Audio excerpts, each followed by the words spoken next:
Hello aspirants, welcome to unlock GS academy. चलिए start करते हैं जनवरी मंथ का 11 सेशन, जिसमें हम न्यूज़पेपर के एग्जाम ओरिएंटेड इंपॉर्टेंट न्यूज़ को मल्टीपल चॉइस क्वेश्चन के थ्रू कवर करते हैं।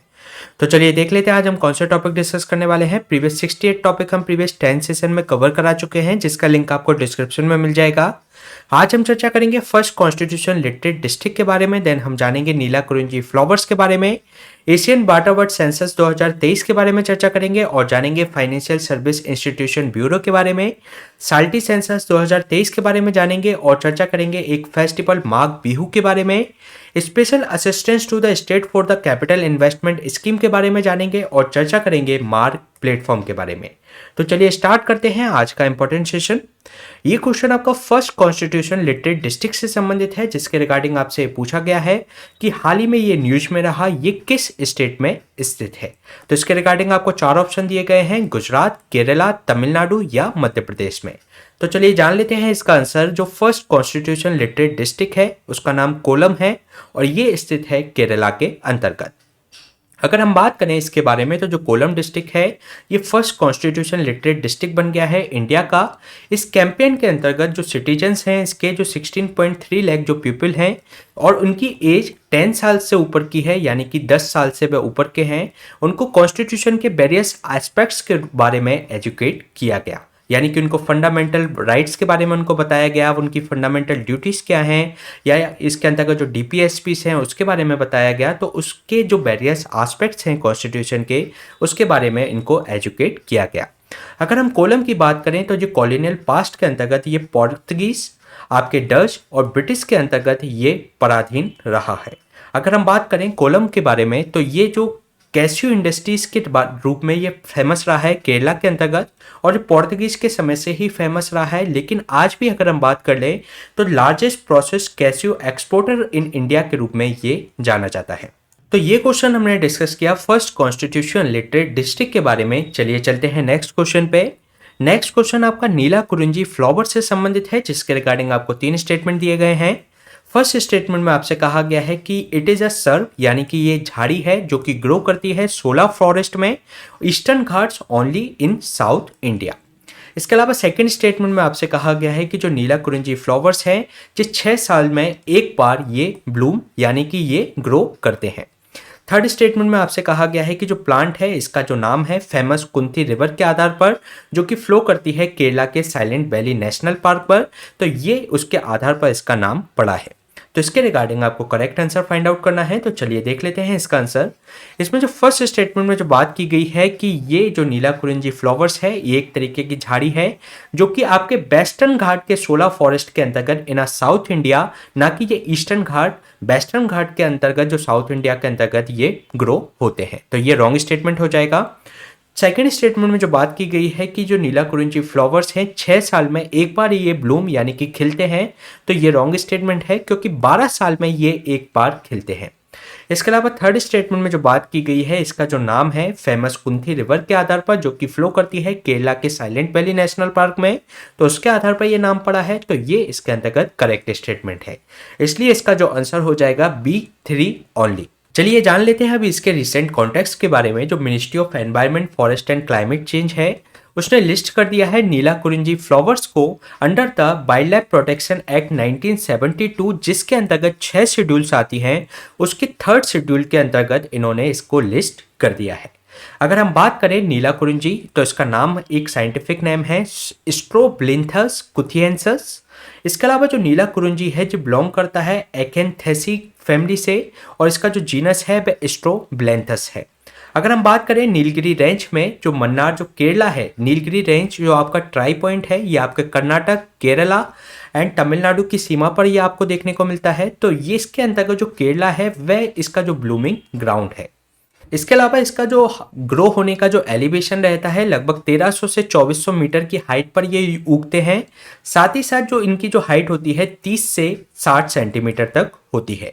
इसके अलावा जो नीलाकुरिंजी है ये 12 साल में एक बार ग्रो करते हैं और साथ ही साथ इस तरीके के जो प्लांट जिनका जो ब्लूमिंग साइकिल इस तरीके का होता है तो उसको कहा जाता है प्लीस्टेलियस।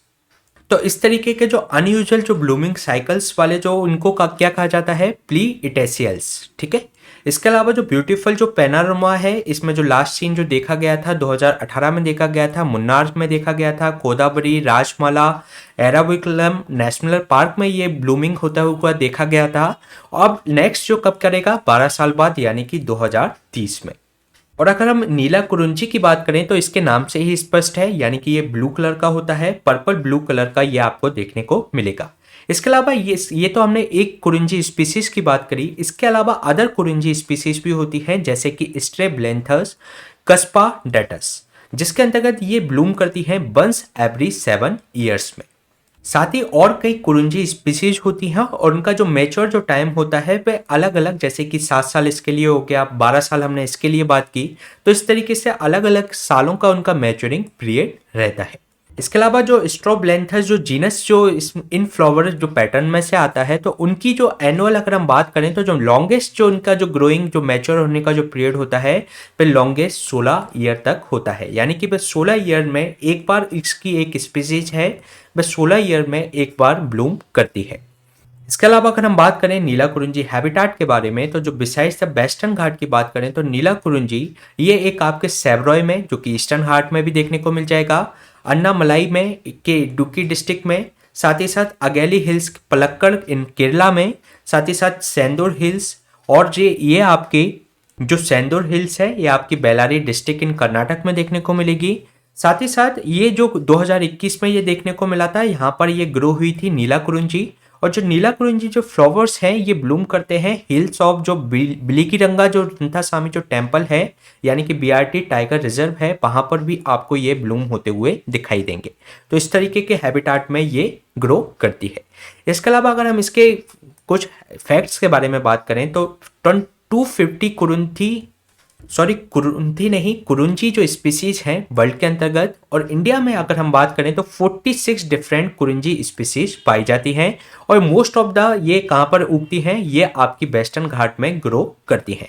इसके अलावा नीला कुरुंजी का मीन्स होता है ब्लू फ्लावर्स इन अ मलयालम।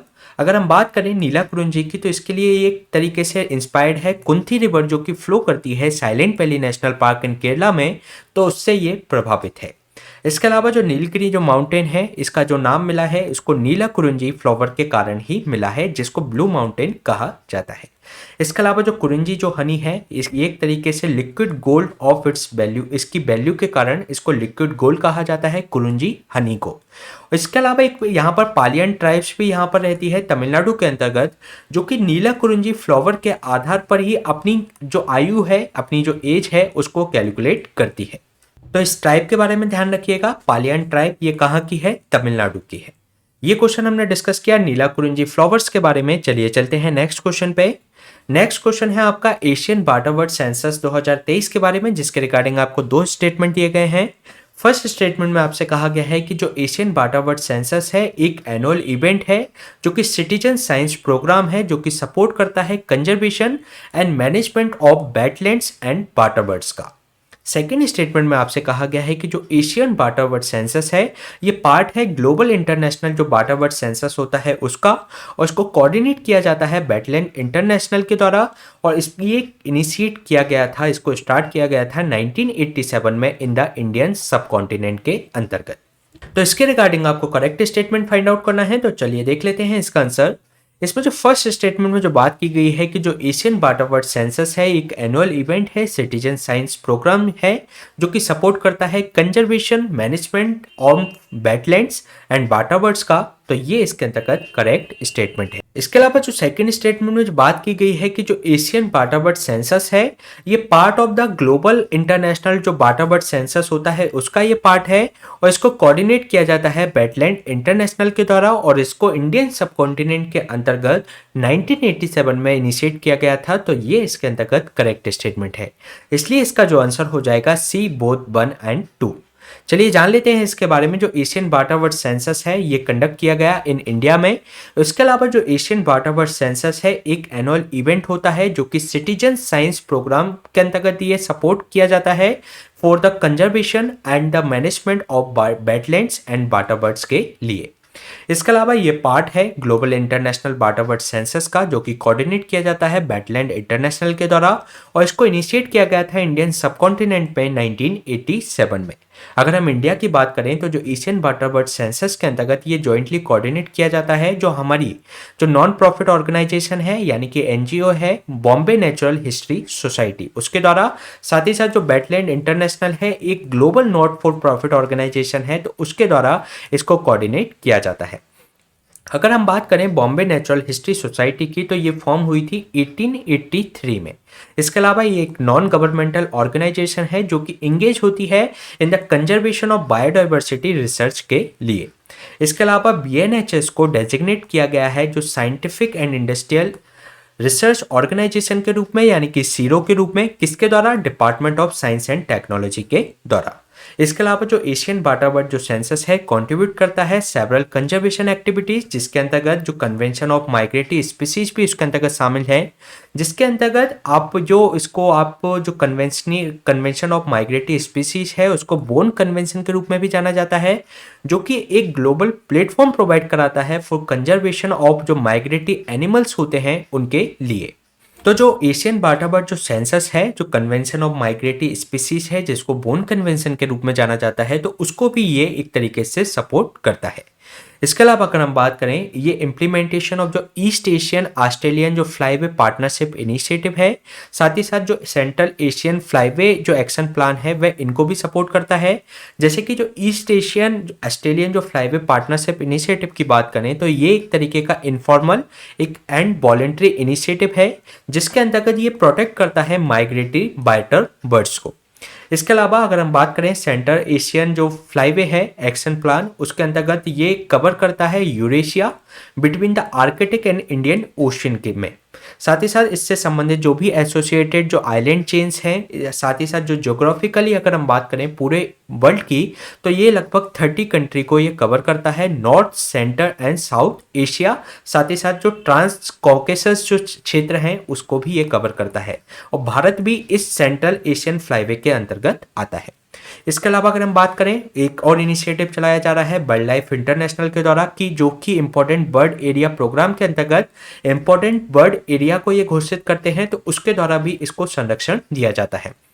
साथ ही साथ एक आईयूसीएन के द्वारा जो आईयूसीएन जो लिस्ट निकाली जाती है, जो रेड लिस्ट है, तो वह भी इसको सपोर्ट करता है। साथ ही साथ जो वेटलैंड इंटरनेशनल्स के द्वारा water birds population estimation programme चलाया जाता है, तो उसको भी इसके द्वारा यानी कि एशियन वाटरवर्ड सेंसस के द्वारा हेल्प की जाती है। इसके अलावा अगर हम बात करें इन रिसेंट सर्वे की, अगर हम बात करें जो इंडिया में हुआ, तो उसमें जो डक स्पीसीज है उसको साइड किया गया, और प्रीवियस सर्वे से ऐसा देखा गया कि इसमें कुछ डक स्पीसीज यहाँ पर मिसिंग पाई गई।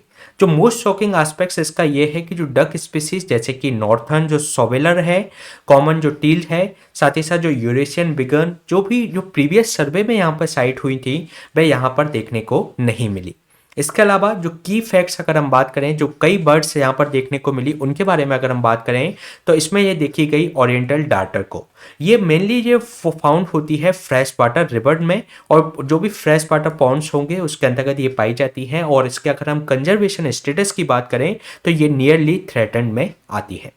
इसके अलावा दूसरी जो बर्ड देखी गई वह कैटल इग्रेट देखी गई, और ये इसके कंजर्वेशन स्टेटस की बात करें तो ये लीस्ट कंसर्न है।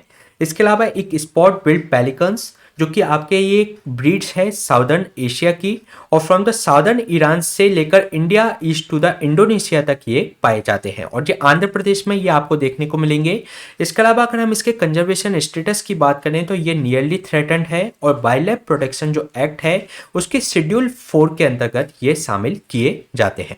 इसके बाद हम जान लेते हैं जो कन्वेंशन ऑफ माइग्रेटरी स्पीसीज है, जिसको बोन कन्वेंशन के रूप में भी जाना जाता है, उसके बारे में। तो अगर हम बात करें कन्वेंशन ऑफ माइग्रेटरी स्पीसीज की, जिसको बोन कन्वेंशन के रूप में जाना जाता है, ये एक ओनली कन्वेंशन है जो कि डील करती है harvest in a species from the wild. साथ ही ये अभी करेंटली जो प्रोटेक्ट कर रही है लगभग 173 migratory species across the globe.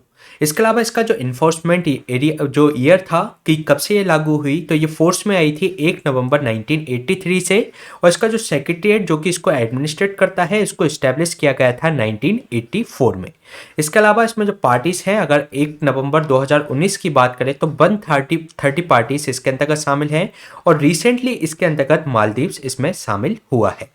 और अगर हम इसमें 130 की बात करें तो 129 तो इसमें कंट्री हैं, और साथ ही साथ जो अलग एक यूरोपियन यूनियन भी इसके अंतर्गत शामिल है, यानी कि 129 प्लस यूरोपियन यूनियन की जो 27 कंट्री हैं इसके अंतर्गत शामिल है। इसके अलावा जो स्पीसीज हैं इसमें 2 अपेंडिसेस हैं, जिसके अंतर्गत जो अपेंडिक्स 1 के अंतर्गत जो ऐसी माइग्रेटरी स्पीसीज को रखा जाता है जो कि इंडेंजर्ड हैं और उनको एक्सटेंशन का खतरा है। इसके अलावा अपेंडिक्स 2 के अंतर्गत ऐसी माइग्रेटरी स्पीसीज को रखा जाता है जो कि इनके जो कंजर्वेशन स्टेटस हैं वह अनफेवरेबल है उनके लिए। साथ ही साथ इसके लिए ज़रूरत है कि अभी कोई एक तरीके से कंजर्वेशन या मैनेजमेंट प्रोग्राम चलाया जाए या इंटरनेशनल एग्रीमेंट किया जाए उन स्पीसीज को बचाने के लिए। तो इस तरीके से इसमें 2 अपेंडिक्स होती हैं। इसके अलावा अगर हम माइग्रेटरी स्पीसीज की बात करें तो जो माइग्रेटरी स्पीसीज होती हैं वे एक तरीके से साइक्लिकल रूप में एक स्टेट से यानी कि एक नेशनल से दूसरे नेशनल तक, ये मतलब इंटर कंट्री बाउंड्री में ये एक तरीके से माइग्रेट करती हैं एक कंट्री से दूसरी कंट्री में, और कई फैक्टर्स के कारण जैसे कि फूड के कारण, टेम्परेचर के कारण या शेल्टर के कारण। और इस कन्वेंशन को लाने का पर्पस ये है कि एक जो स्टेट्स की ड्यूटी है कि वे इसमें जो स्पीसीज है विद इन द जहाँ पर से भी वे पास हो रही हैं जो माइग्रेटरी स्पीसीज, तो उनकी जिम्मेदारी बनती है कि वे उनको संरक्षण करें।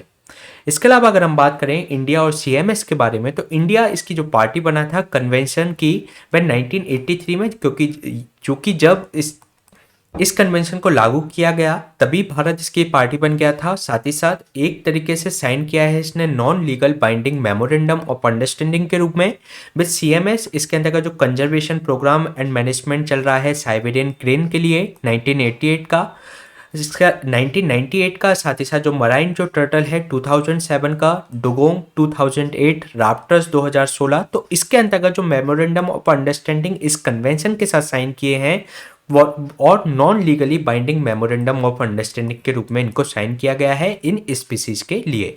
अगर हम बात करें वर्ल्ड एरिया में तो 2.4% वर्ल्ड लैंड एरिया है भारत का, लेकिन ये कंट्रीब्यूट करता है अराउंड 8% ऑफ ग्लोबल बायोडाइवर्सिटी को। साथ ही साथ जो इंडियन सब कॉन्टिनेंट है ये पार्ट है जो सिग्निफिकेंट जो बर्ड फ्लाईवे जो नेटवर्क है जिसको सेंट्रल एशियन फ्लाईवे नेटवर्क कहा जाता है।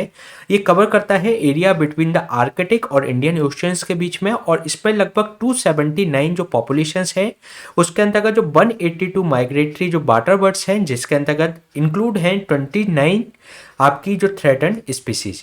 इसके अलावा इंडिया जो प्रोवाइड कराता है temporary shelter for the several migratory species को, जिसमें से नाम है अमूर फॉल्कन्स, बार हेडेड जो गीस हैं, साथ ही साथ जो ब्लैक नेक जो क्रेन्स हैं, मराइन जो टर्टल्स हैं, डुगोंग, हम्बैक वेल्स को ये एक तरीके से टेम्परेरी शेल्टर प्रोवाइड कराता है।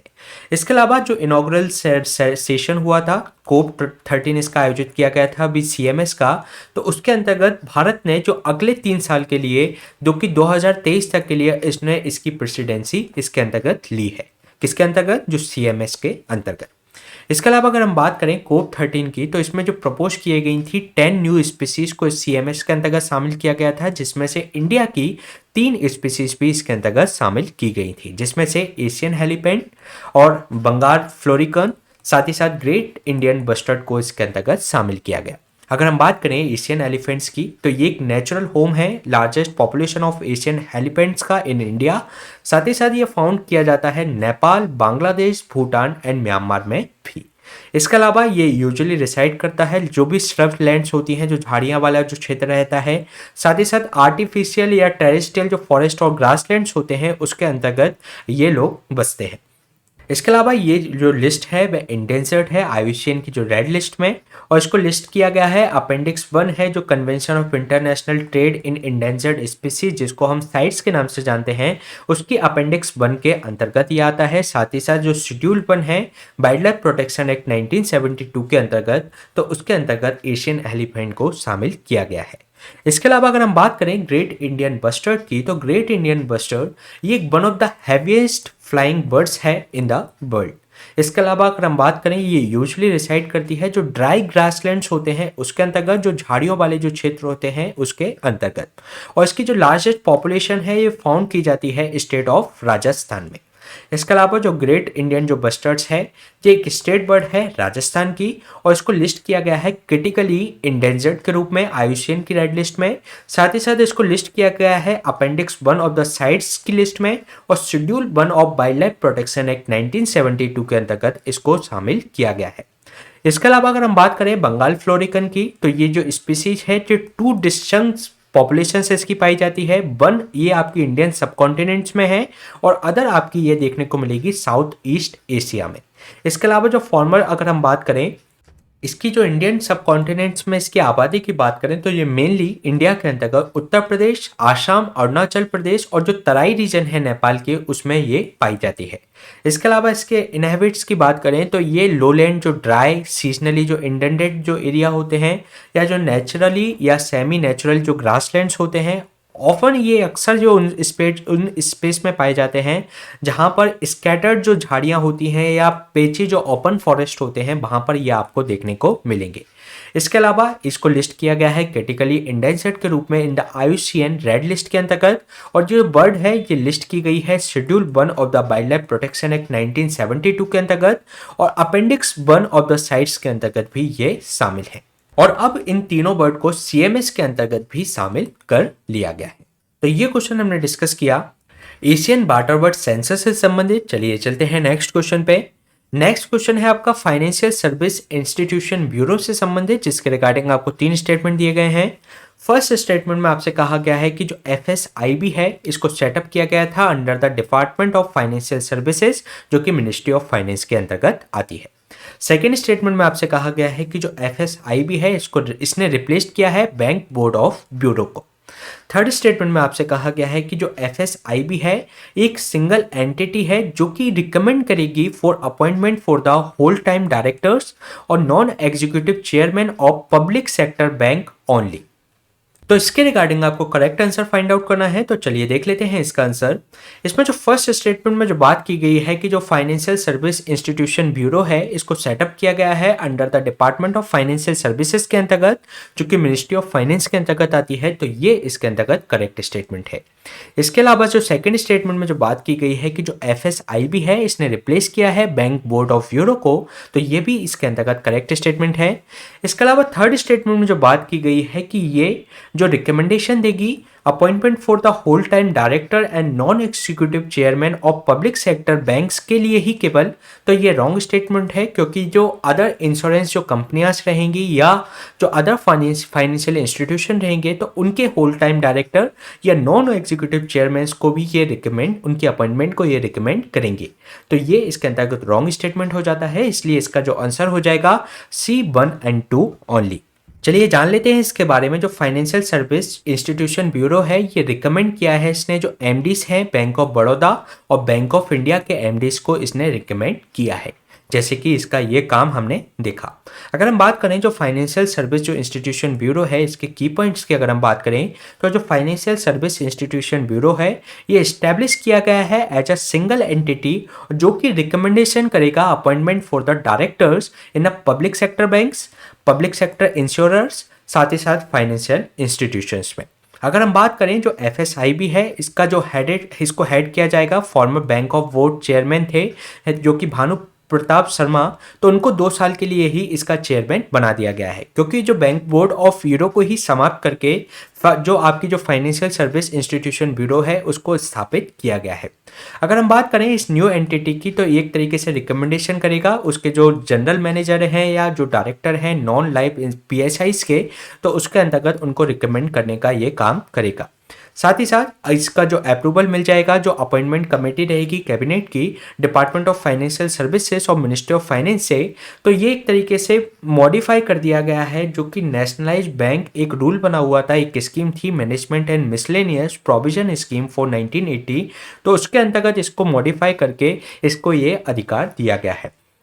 इसके अलावा अगर हम बात करें FSIB की तो ये एक तरीके से प्रोफेशनल बॉडी होगी और इसको ऑटोनॉमी दी जाएगी, जिससे कि ये एक तरीके से इसके जो अफेयर्स होंगे वह अपने सेक्रेटरीट के आधार पर उनको डिसाइड कर सकेगा। इसके अलावा अगर हम बात करें एफएसआईबी के अंतर्गत कौन कौन से इसके मेंबर होंगे, तो एफएसआईबी के अंतर्गत कुछ मेंबर्स ऐसे होंगे कि जो इसका जो चेयरपर्सन होगा वह नॉमिनेट किया जाएगा सेंट्रल गवर्नमेंट के द्वारा। इसके अलावा जो फाइनेंशियल जो सर्विस जो डिपार्टमेंट है उसका सेक्रेटरी भी इसका सदस्य होगा। इसके अलावा जो चेयरमैन होंगे एडा के यानी कि insurance regulatory and development authority के, वे भी इसके मेंबर होंगे। और जो डेप्यूटी गवर्नर होते हैं रिजर्व बैंक ऑफ इंडिया के, तो वे भी इसके अंतर्गत मेंबर बनाए जाएंगे।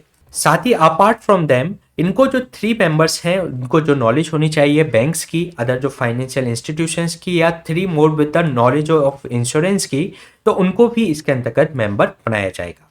इन फ्यूचर जो बात की जा रही है कि जो आपकी जो एफएसआईबी होगा उसके जो चेयरमैन होंगे और जो 3 जो मेंबर होंगे, इससे संबंधित जो बैंकिंग है या फाइनेंशियल इंस्टीट्यूशंस हैं उसकी जो सर्च कमेटी रहेगी तो उससे संबंधित कार्यों को ये संभालेंगे। तो ये क्वेश्चन हमने डिस्कस किया फाइनेंशियल सर्विस इंस्टीट्यूशन ब्यूरो से संबंधित। चलिए चलते हैं नेक्स्ट क्वेश्चन पे। नेक्स्ट क्वेश्चन है आपका साल्टी सेंसस 2023 से संबंधित, जिसके रिगार्डिंग आपको 3 स्टेटमेंट दिए गए हैं। फर्स्ट स्टेटमेंट में आपसे कहा गया है कि जो पॉपुलेशन है साल्ट वाटर क्रोकोडाइल की in the water bodies of Bhitarkanika national park, साथ ही साथ उसके जो नियर बाई है और उड़ीसा के जो केंद्रपाड़ा जो डिस्ट्रिक्ट है उसके पास में, तो इसमें जो मार्जिनली डिक्रीज हुई है साल्ट वाटर क्रोकोडाइल की पॉपुलेशन। इसके अलावा सेकेंड स्टेटमेंट में जो बात की गई है कि जो साल्ट वाटर क्रोकोडाइल है एक largest all of the living जो रेप्टाइल्स हैं जो लिस्ट किया गया है वल्नरेबल के अंतर्गत इन द IUCN। इसके अलावा थर्ड स्टेटमेंट में आपसे कहा गया है कि जो ये एक तरीके से entire eastern coast of the country में ये पाया जाता है। तो इसके रिगार्डिंग आपको करेक्ट आंसर फाइंड आउट करना है, तो चलिए देख लेते हैं इसका आंसर। इसमें जो फर्स्ट स्टेटमेंट में जो बात की गई है कि जो पॉपुलेशन है साल्ट वाटर क्रोकोडाइल की in the Bhitarkanika national park और उसके आसपास के जो उड़ीसा के केंद्रपाड़ा डिस्ट्रिक्ट के आसपास जो आपको देखने को मिलेंगे, तो उसमें ये डिक्रीज हुई है 2023 की जो साल्टी सेंसस जो किया गया उसके अंतर्गत ये डिक्रीज हुई है ये पॉपुलेशन। तो ये रॉन्ग स्टेटमेंट है क्योंकि यहाँ पर इंक्रीज हुई है पॉपुलेशन साल्ट वाटर क्रोकोडाइल की, तो ये इसके अंतर्गत रॉन्ग स्टेटमेंट है। इसके अलावा सेकेंड स्टेटमेंट में जो बात की गई है कि जो साल्ट वाटर क्रोकोडाइल है एक लार्जेस्ट है ऑल लिविंग जो रेप्टाइल्स हैं उसमें से, साथ ही साथ ये लिस्ट किया गया है वल्नरेबल के रूप में, तो ये रॉन्ग स्टेटमेंट है क्योंकि ये वल्नरेबल नहीं, ये आपका लीस्ट कंसर्न प्रजाति है। इसके अलावा इसलिए ये रॉन्ग स्टेटमेंट हो जाएगा। थर्ड स्टेटमेंट में जो बात की गई है कि ये फाउंड किया जाता है जो आपका एंटायर ईस्टर्न इकोसिस्टम है जो ईस्टर्न कोस्ट है उसके अंतर्गत ये पाया जाता है, तो ये इसके अंतर्गत करेक्ट स्टेटमेंट है। इसलिए इसका जो आंसर हो जाएगा B3 ओनली। चलिए जान लेते हैं इसके बारे में। जो साल्टी सेंसस हुआ 2023 का, तो उसमें जो 1793 यानी कि 1793 जो एस्चुरियन जो क्रोकोडाइल्स हैं, या इनको एस्चुरियन के अलावा साल्ट वाटर क्रोकोडाइल भी कहा जाता है, इसके अंतर्गत 20 जो विशल इनके अंतर्गत काउंट किए गए भीतरकनिका में।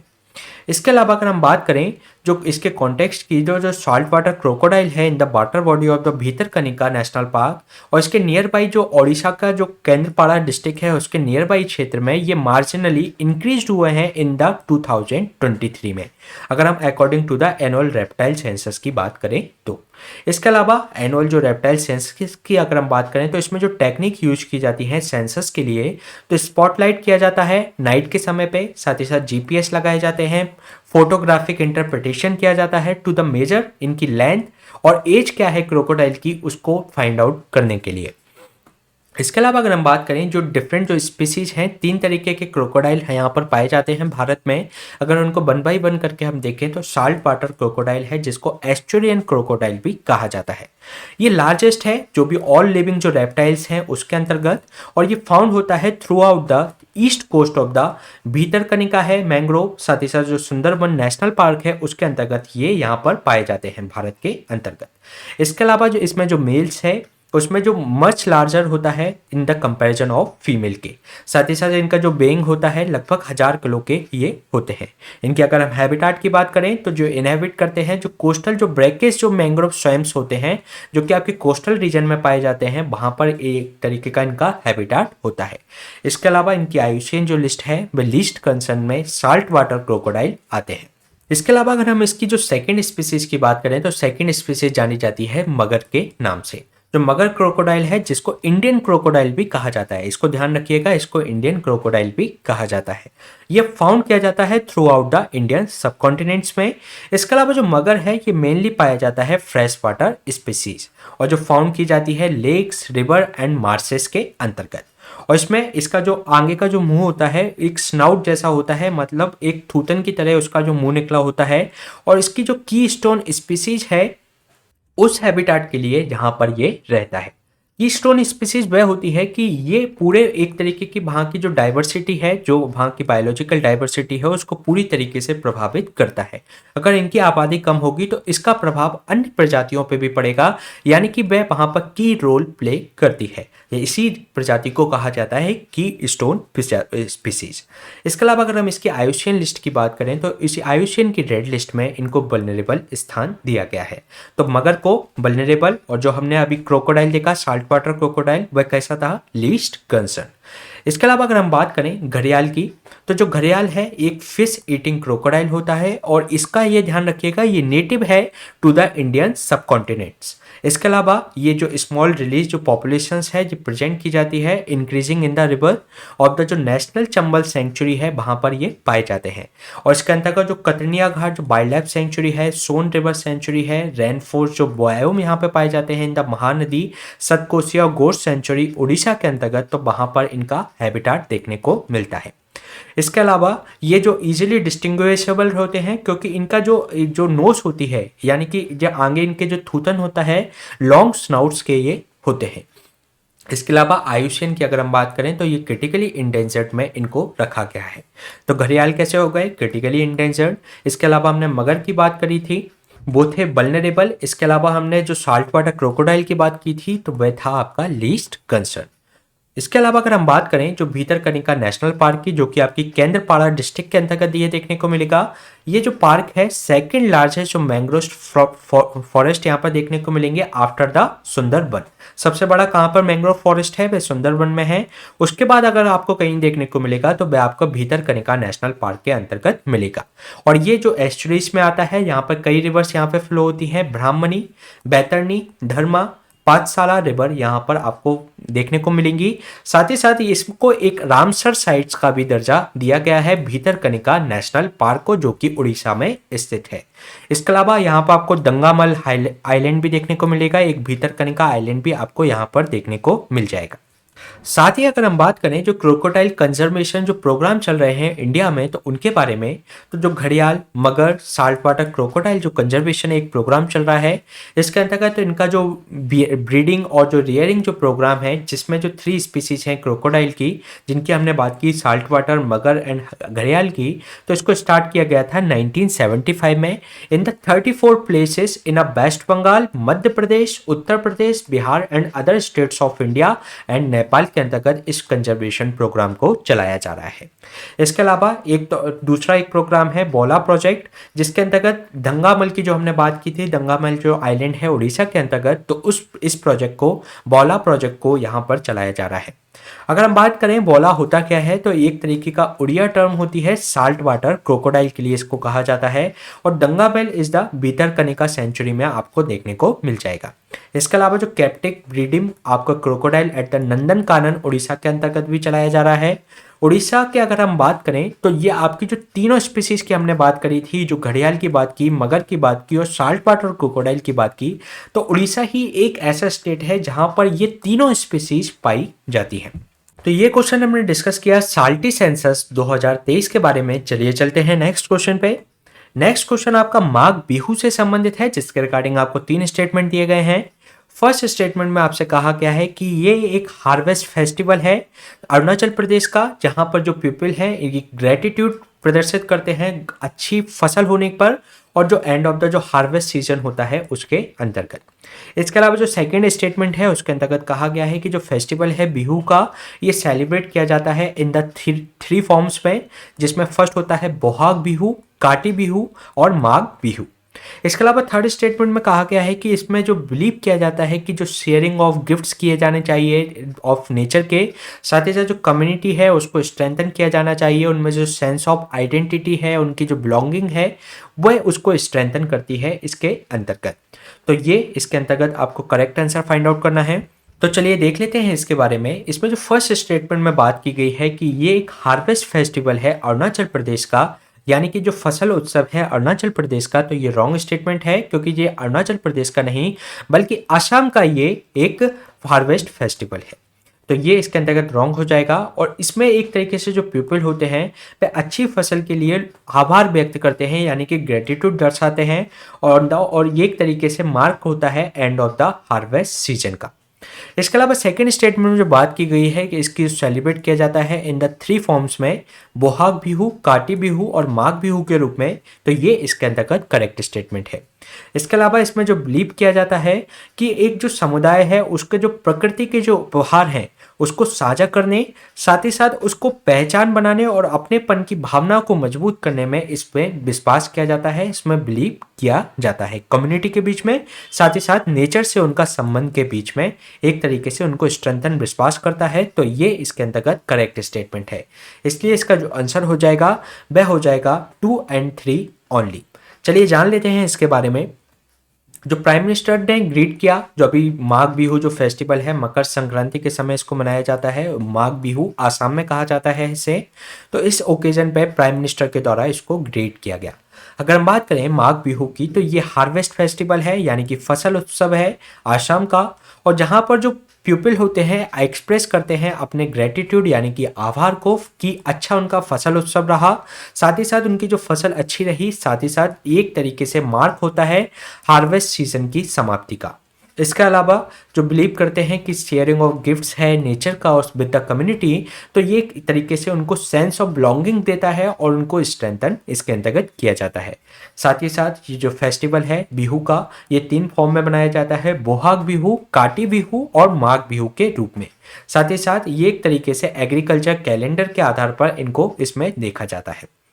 अगर हम बात करें, ये जो डे है भारत में कंसिडर किया जाता है auspicious in the Hindu lunar जो ईयर है, साथ ही साथ इसको मकर संक्रांति के रूप में भी जाना जाता है। अगर हम बात करें, इसमें जो सन है वह बिगिन होता है और जो नॉर्थवर्ड जो जर्नी है वह उसका उत्तरायण इसके अंतर्गत माना जाता है। यानी कि जो उत्तर में जो हम की बात करें, जो नॉर्थन हेमिस्फीयर है, तो नॉर्थन में उसका एक तरीके से प्रवेश माना जाता है इस दिन से। इसके अलावा अगर हम बात करें जो इससे संबंधित अगर अदर जो रिलेटेड न्यूज़ की बात करें, तो इस समय एक माघी मेला भी बनाया जाता है जो कि सेलिब्रेट किया जाता है in city of the Shri Muktsar Sahib in Punjab में इन द सेंचुरी। इसके अंतर्गत ये जो इसके लिए सेलिब्रेट किया जाता है कि जो 40 सिख वॉरियर्स थे उनको जो फाइट हुई थी बैटल ऑफ किदराना, तो उस इन 1705 में, तो उसके अंतर्गत मुगल्स के द्वारा इन 40 सिख वॉरियर्स को उनको मार दिया गया था। इसके अलावा इसको जो बैटल जो किदराना थी उसको मुकत्सर के रूप में माना जाता है और एक तरीके से पूल ऑफ लिबरेशन के रूप में इसको माना जाता है। तो ये किसका एक मेला है? ये एक माघी मेला है जो कि पंजाब के श्री मुक्तसर साहिब इन पंजाब में ये सेलिब्रेट किया जाता है। इसके अलावा इससे रिलेटेड एक दूसरा और मेला है गंगा सागर मेला। जो गंगा सागर है ये एक तरीके से वर्ल्ड सेकंड लार्जेस्ट ह्यूमन यहाँ पर इकट्ठे होते हैं आफ्टर द कुंभ मेले के बाद में, और ये जो इवेंट है ऑर्गेनाइज किया जाता है हर साल ड्यूरिंग द मकर संक्रांति के समय। और जो मेला है ये आपके जो गंगा सागर है जो कि आपका वेस्ट बंगाल में देखने को मिलेगा, तो वहाँ पर इसको आयोजित किया जाता है। रिसेंटली अगर हम बात करें तो वेस्ट बंगाल के द्वारा इसको नेशनल मेला स्टेटस घोषित किया गया है गंगा सागर मेला को। सॉरी, ये घोषित नहीं किया गया है बल्कि इनके द्वारा ये डिमांड की गई है कि जो गंगा सागर जो मेला है उसको नेशनल मेला का स्टेटस दिया जाए। तो इसमें आप ध्यान रखना, जो गंगा सागर मेला है ये वेस्ट बंगाल में आपको देखने को मिलेगा, लेकिन अभी इसको नेशनल मेला स्टेटस अभी नहीं दिया गया है। इसके अलावा अगर हम बात करें, जो मकर संक्रांति है वह अलग अलग जगह अलग अलग नाम से जानी जाती है, जैसे कि जो जम्मू कश्मीर है उसमें आपको शिशुर संक्रांत के रूप में ये जाना जाता है। इसके अलावा माघी या लोहड़ी के रूप में ये आपको पंजाब में देखने को मिलेगा, उत्तरायण ये आपको गुजरात में देखने को मिलेगा। सक्रांत के रूप में आप राजस्थान में देख सकते हैं। जो मकर संक्रांत है ये आपको यूपी में, और मकर संक्रांत के रूप में ये आपको मध्य प्रदेश आसपास के इलाकों में देखने को मिलेगा। साथ ही साथ दही चूड़ा इसको बिहार में कहा जाता है। माघ बिहू जिसकी हमने अभी डिटेल में बात की ये आसाम का है। इसके अलावा पोषु संक्रांति है ये आपकी यहाँ पर जी वेस्ट बंगाल में देखने को मिलेगा। साथ ही साथ जो मकर संक्रांति है ये आपको यहाँ पे उड़ीसा में, पोडू पांड्या ये आपको आंध्र प्रदेश में, साथ ही साथ पोंगल आपको तमिलनाडु के अंतर्गत, मकर पिलाकू ये आपको केरला के अंतर्गत, साथ ही साथ महाराष्ट्र में इसको मकर संक्रांति कहा जाता है। तो इसमें जो डिफरेंट जो आपकी मकर संक्रांति है अलग अलग राज्यों में इनको अलग अलग नाम से जाना जाता है, जिसमें सबसे इंपॉर्टेंट ये ध्यान रखिएगा आप शिशुर संक्रांत, साथ ही साथ माघ बिहू, दही चूड़ा, साथ ही साथ उत्तरायण और पोंगल इसके लिए काफी महत्वपूर्ण है। ये क्वेश्चन हमने डिस्कस किया माघ बिहू के बारे में। चलिए चलते हैं नेक्स्ट क्वेश्चन पे। नेक्स्ट क्वेश्चन है एक स्कीम से संबंधित, जिसमें आपसे पूछा गया है कि जो special assistance to the state for the capital investment scheme है उसके रिगार्डिंग आपको 4 स्टेटमेंट दिए गए हैं। फर्स्ट स्टेटमेंट में आपसे कहा गया है कि जो फाइनेंशियल असिस्टेंस है इसके अंतर्गत प्रोवाइड कराया जाएगा स्टेट गवर्नमेंट को in the form of 20 year interest free loans for the capital investment projects के लिए अंडर दिस स्कीम के लिए।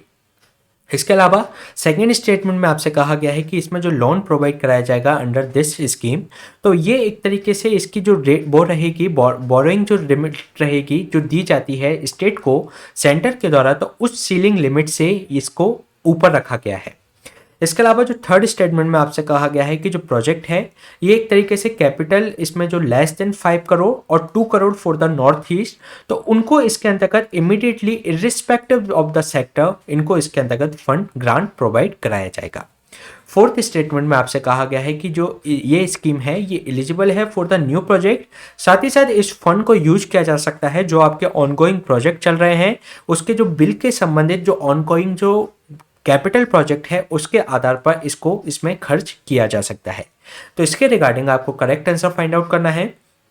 तो चलिए देख लेते हैं इसका आंसर। इसमें जो फर्स्ट स्टेटमेंट में जो बात की गई है कि जो फाइनेंशियल असिस्टेंस है इसके अंतर्गत प्रोवाइड कराया जाएगा फॉर द स्टेट गवर्नमेंट को इन द फॉर्म ऑफ, इसमें जो इंटरेस्ट रहेगा इंटरेस्ट फ्री लोन्स रहेगा, और इसमें जो कैपिटल इन्वेस्टमेंट प्रोजेक्ट्स के लिए किया जाएगा अंडर दिस स्कीम।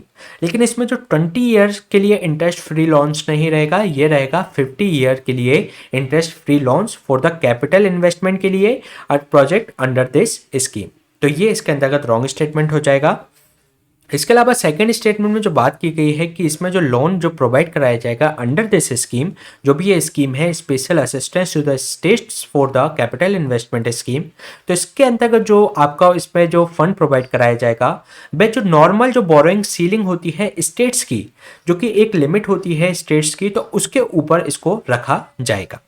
इसके अलावा थर्ड स्टेटमेंट में कहा गया है कि तो इसके अंतर्गत ये करेक्ट स्टेटमेंट है।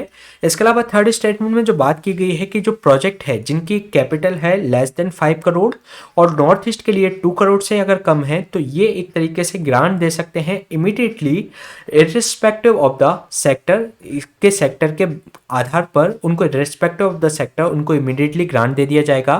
तो ये इसमें रॉन्ग स्टेटमेंट है, क्योंकि लेस देन इन प्रोजेक्ट्स को जो कि 5 करोड़ से कम होंगे और 2 करोड़ नॉर्थ ईस्ट में कम होंगे, तो उसके अंतर्गत इसमें ग्रांट नहीं दिया जा सकता। तो ये रॉन्ग स्टेटमेंट हो जाएगा। इसके अलावा फोर्थ स्टेटमेंट में जो बात की गई है कि जो स्कीम है एलिजिबल है फॉर द न्यू प्रोजेक्ट, और साथ ही साथ जो ऑनगोइंग प्रोजेक्ट चल रहे हैं उनके बिल्स के आधार पर उसको भी इस ग्रांट को इसमें खर्च किया जा सकता है कैपिटल प्रोजेक्ट्स के अंतर्गत। तो ये भी इसके अंतर्गत करेक्ट स्टेटमेंट है। तो इसमें केवल 2 और 4 स्टेटमेंट करेक्ट है, इसलिए इसका जो आंसर हो जाएगा बी 2 और 4।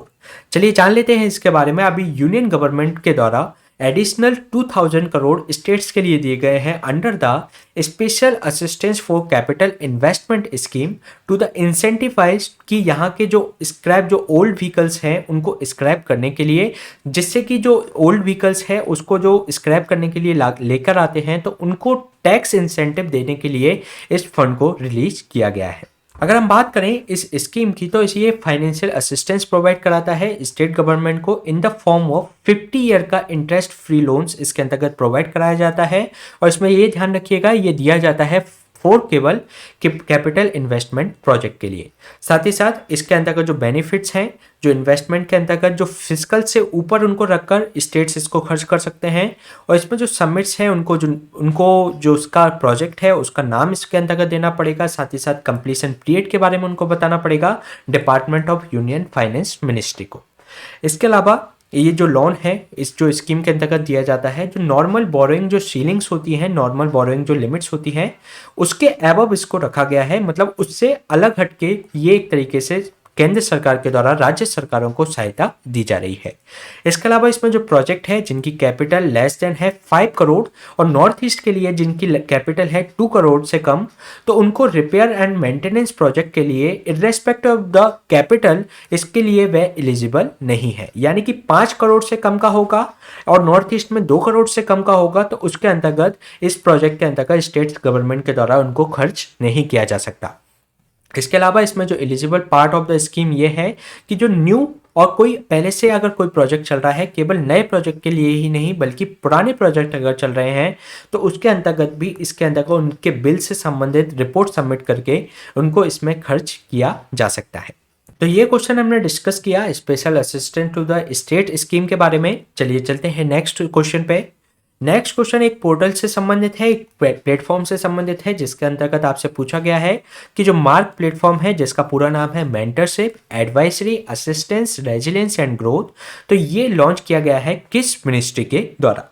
तो इसके रिगार्डिंग आपको 4 ऑप्शन दिए गए हैं। फर्स्ट है ministry of corporate affairs, second है ministry of skill development and entrepreneurship, third है आपका ministry of commerce and industries and fourth है आपका ministry of micro small and medium enterprises. तो चलिए देख लेते हैं इसका आंसर। जो मार्क प्लेटफॉर्म है यानी कि mentorship advisory assistance resilience and growth platform, तो इसको लॉन्च किया गया है ministry of commerce and industries के द्वारा। तो चलिए जान लेते हैं इसके बारे में। जो मार्क पोर्टल है, जो मार्क मेंटर मास्टर क्लास, इसको ड्यूरिंग द स्टार्टअप इंडिया जो इनोवेशन वीक बनाया जा रहा है, तो उसके अंतर्गत एक मास्टर क्लास आयोजित की गई।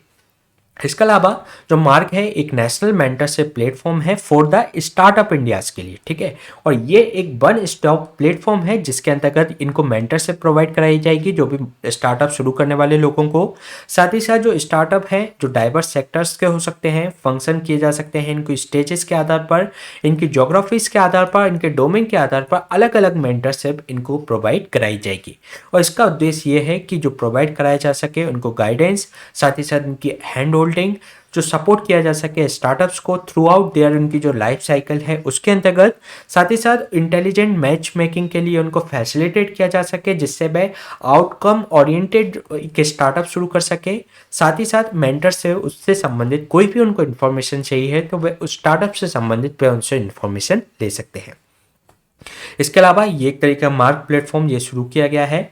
इसके अंतर्गत जो कनेक्ट करता है एकेडमिशियन इंडस्ट्रीज, जो एक्सपर्ट्स होते हैं उनको भी इसमें शामिल करता है। जो मेंटर्स होते हैं वह इस लेवल के इसमें व्यक्ति होते हैं, एकेडमिशियन भी हो सकते हैं या जिन्होंने पहले अच्छा स्टार्टअप शुरू किया हुआ होता है, या जो इंडस्ट्री के एक्सपर्ट्स हैं उनको इसके अंतर्गत शामिल करके जो नए स्टार्टअप्स हैं उनको एक तरीके से गाइड करने का इसमें प्रयास किया जाता है।